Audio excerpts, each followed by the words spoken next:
So the next element of inner productivity is called intention. And by intention, I just mean a clear idea of why you're doing what you're doing right now. Sort of the overall vision behind the task that you're doing in your work in this moment. And this is something that is not on a lot of our minds most of the time when we're working. Most of the time, we have a very narrow focus of attention.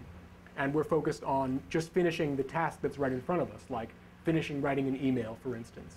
And maybe a little bit of our mind is drifting off to, oh my goodness, when is this day going to end, or something like that, or when is my next vacation going to come up, and so on. But it's actually useful to pull back and take a 30,000-foot view once in a while.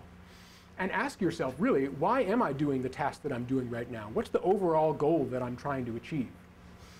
So imagine that you're organizing your file folders, for instance. Imagine you're doing something that most of us would consider kind of boring and mundane and minor like that. A lot of us in that situation would sit there and say, oh my goodness, why am I doing this to myself? Oh, I've got to find something better to do, and so on.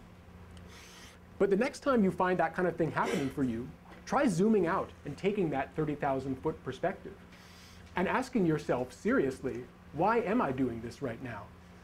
And what I think you'll find, if you honestly ask yourself that question, is that the reason you're organizing your folders is so you can provide better service to your clients, so you can better serve your colleagues. And so you start to actually get more inspired and get more clear on the reason why you're doing this right now. And that can be a great way to restore your motivation when you're starting to feel sluggish or uninspired. Let me give you another example, and this is probably the worst case scenario for most people, right?